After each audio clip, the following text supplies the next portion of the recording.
So what do you guys think of the changes coming for the 2026 Jeep Gladiator?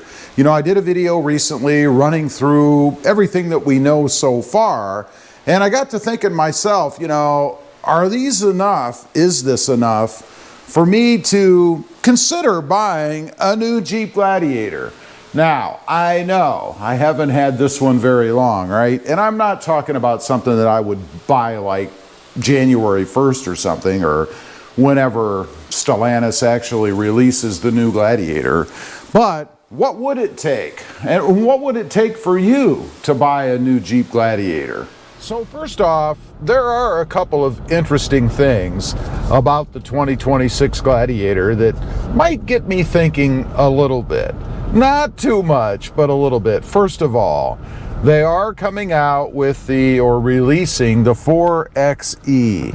Now, what that is, briefly, it's an electric hybrid, I guess, or a plug-in power system where the Gladiator will run both a gas-powered engine, and then it sounds like multiple electric motors. Now, I don't know if that means they're looking at putting maybe a motor at each corner. That would be interesting. Or maybe just one in the front and one in the back. Kind of to maintain the four-wheel drive system, sort of. I don't know. It's kind of strange. But the best thing about that for me, or at least the most intriguing, is the power that it's going to yield. We're talking almost 400, I think it's 375 or 95 horsepower, and torque of around 470 pound-feet in a Jeep Gladiator. Now, that would be freaking awesome. I love acceleration and I love torque, right? Particularly at low RPM. And that's where the key would be for me, I guess, in how they set this thing up. Is it going to have available all that power at lower RPM, or do you have to rev it up to 3,000 or 4,000 before you can actually get into that power? I wouldn't think so. I would think, given that it's going to have electric motors, that it's going to be pretty low in the power band for where that kicks in. But nonetheless, still would be pretty cool to have that kind of power in the Jeep Gladiator. Now, they also talked about a redesign of the cabin. I don't know how much they can really do. They're talking about changing the seats. I don't know that they really need to do that. I mean, they could change the appearance of them, I guess. Maybe give us a little more flair in here. But honestly, they're not really too bad. Changing the seats in the Gladiator is not a reason for me to run out and buy a new one. And speaking of running out and buying a new one, another reason that I bring this up, I did a video not long ago about what Jeep can do to keep people coming back, right?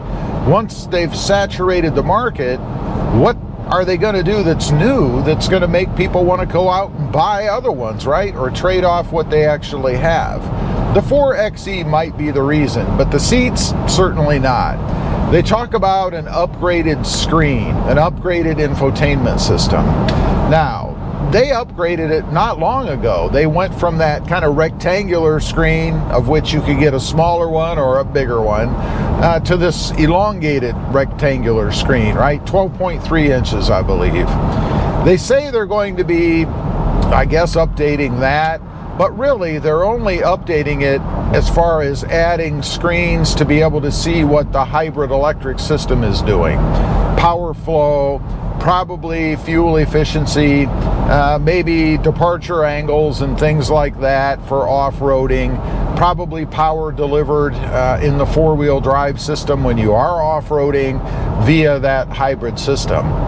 But that's really it.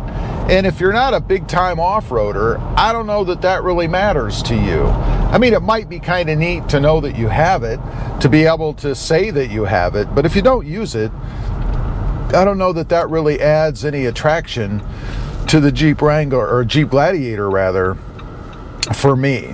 As far as the exterior design, they're really not doing anything, which I actually think, in Jeep's case, is a good thing. To leave it alone, to maintain the appearance and the tradition or history that we have with the Jeep is a good thing. They've tried in the past to change things around a bit, and it was an enormous flop. People buy Jeeps because of, well, partly because of the aura of them, the history of them. And when you start messing with the design and the aesthetics of it, how it looks, I think you lose people, and I think you lose some of that attraction. So good job for Stellantis or Jeep, I guess, as far as maintaining what we currently have. The last thing they mention is soundproofing.